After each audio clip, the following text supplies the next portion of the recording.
Hello, beautiful souls. Taku here. Today's video, I'm going to be talking about why I think optimistic nihilism is a solution, not the solution, but a solution to a good bit of humanity's problems. Ready? Ready. Let's go.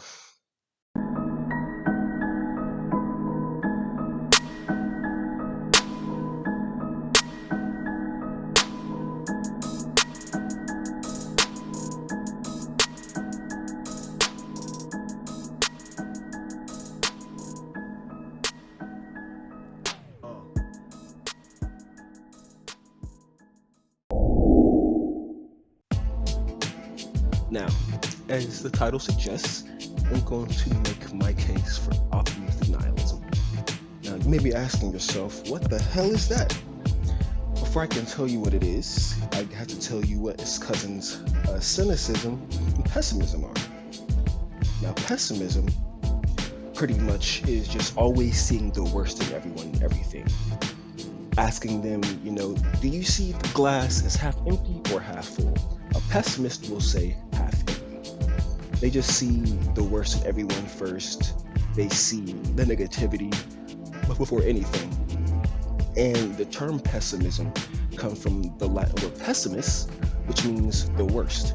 And a good example of this is, say you get a phone call, you don't answer it, don't see who it is, all you hear is the ringing, and off bat you assume, this must be another bill collector or a damn telemarketer for the 37th damn time today, even though it's only 11 a.m. So yeah, that's just what that is. Now, cynicism is the belief that everyone is ultimately self-serving and they're motivated purely by self-interest and nothing else except for just themselves. And a very, very easy example of cynicism would be the West and its attitudes towards government.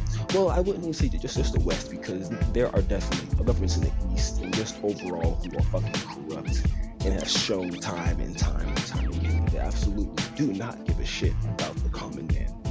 But there you go. That right there was what I just said is cynicism. Just believing that everything someone or group does is first and foremost, for their own pockets, for themselves, which is very prevalent today.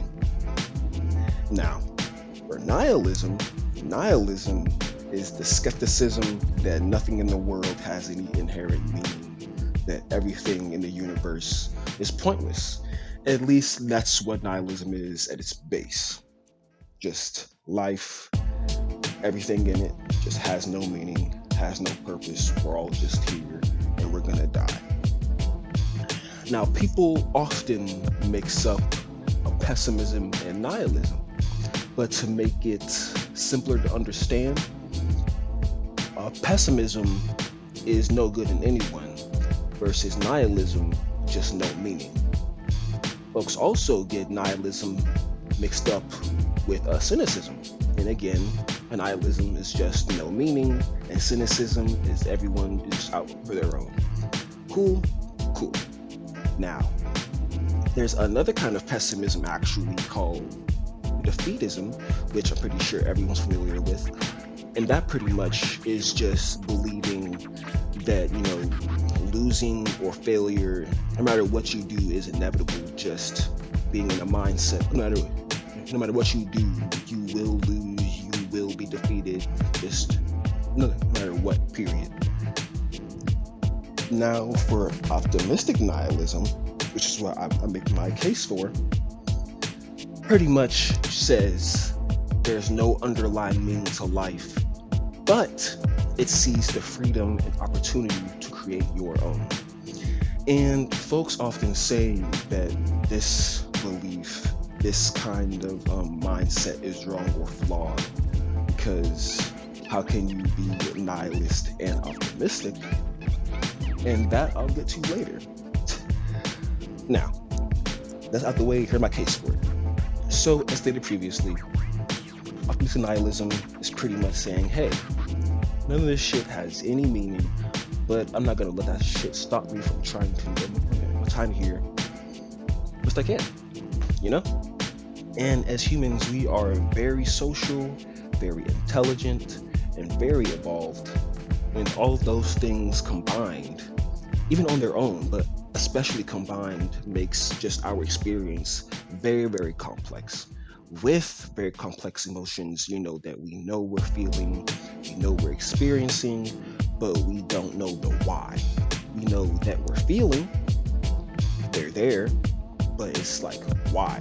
And that we don't know. We know it has to do with the brain sending messages and signals, but the why we feel things, and why our experience of consciousness is more complicated, more advanced than other creatures, we don't fucking know, but it is. And we do know that, a lot of everyday life, they make it harder than it actually is. Much harder than it actually is. Like, damn, she cheated on me for 7 whole months and I hadn't the slightest idea it was even happening. But you know what? They said they're sorry and they really love me, so I'm gonna give it another shot. That's the kind of shit that emotions gives us just bullshit with. It's like, they cheated on me, they hurt me, it hurts. And normally you tell a friend, like, oh, they cheated on you, so they can't love you. But with you, it's like, oh my god, like, they said they love me, but they hurt me, so can they actually? You know what? I'll try it again. Emotions make us really stupid. They make us do stupid things. Are they entirely dumb? No. Are they entirely inefficient? No. But they are annoying. Now let's look at animals. Animals, not all of course, but animals, they do grieve, they love, they take care of their families, they experience fear and trauma. Like us, they have a wide range of emotions. Now, they may not experience them the same intensity or same level as we do, but they experience them. But when it comes to purpose or meaning, they're not having these breakdowns or feeling just everything is so fucking existential. Just us. Even islands and villages where, there's still tribes with hunters and gatherers.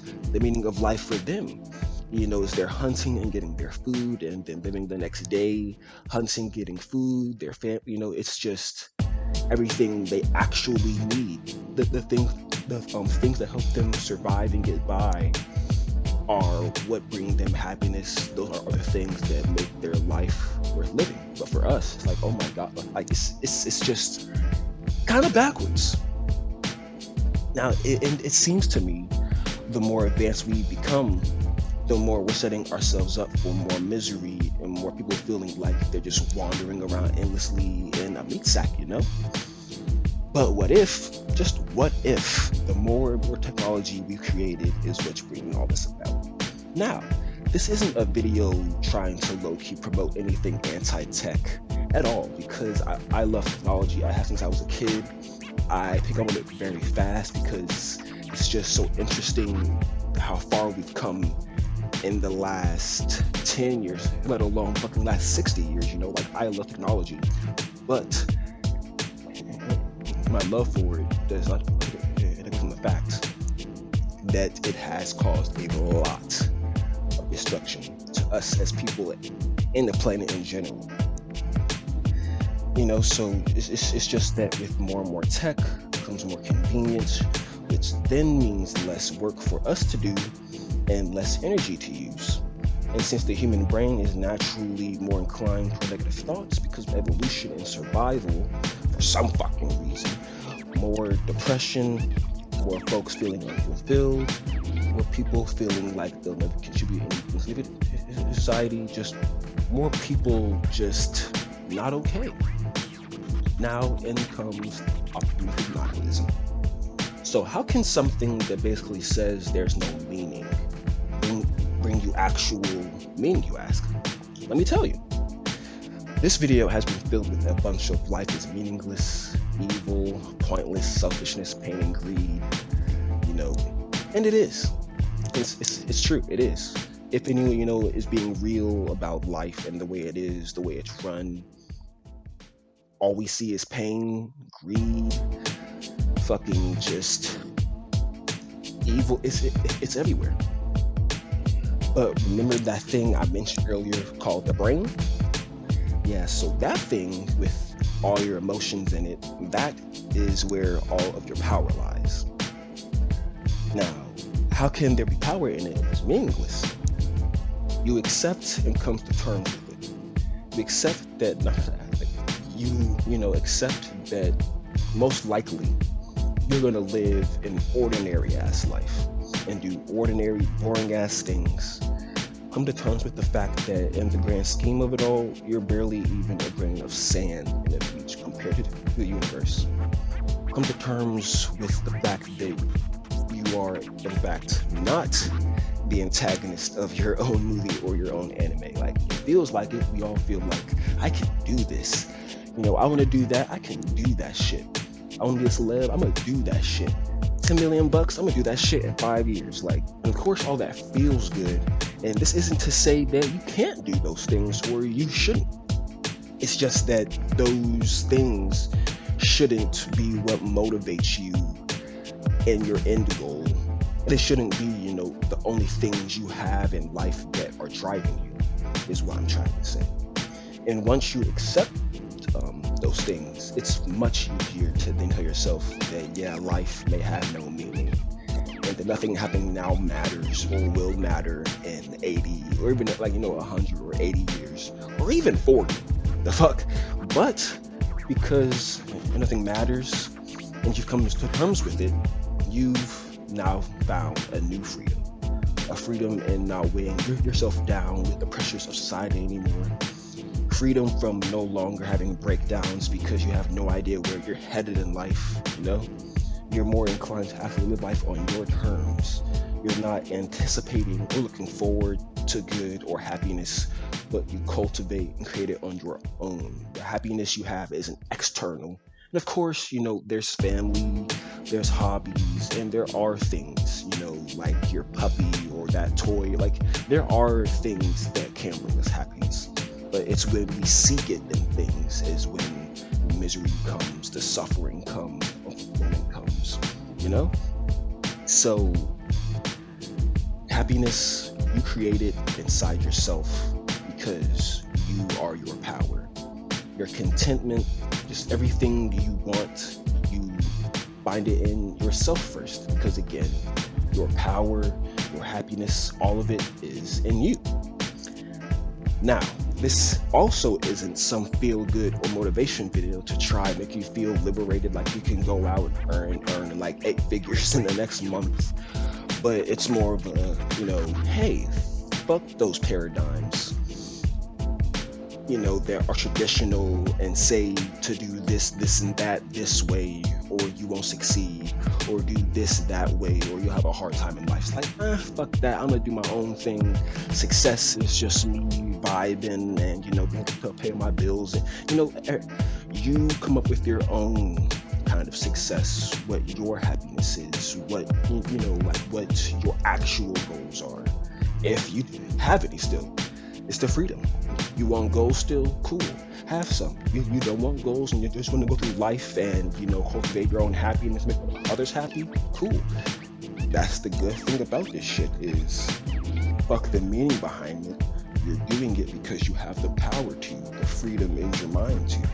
And that's it, Now, this probably won't help you hate your job any less, but hopefully this does help someone not be brought to depression or have panic attacks because, they're in their senior year of high school or senior year of college and they still have no idea what they're going to do. Or the person who just turned 33, 45, 50 and they have hobbies but no real, passions or oh shit, I'm 46 and I'm still working a 9 to 5. I don't have a business. Does that mean I failed? I'm hoping that this video helps with those outlooks. Less panic, more I'm good. This is good. No need to panic. No need to worry. So that's just all I'm trying to do. Now, if you have any comments, got anything to say, anything to add, Anywhere I messed up or got wrong, feel free to comment, give your input, give your ideas. If you know about this philosophy or any others that are similar, let me know. I'm open to any and all ideas. This has been Taku Talks. See you next episode, and I love you.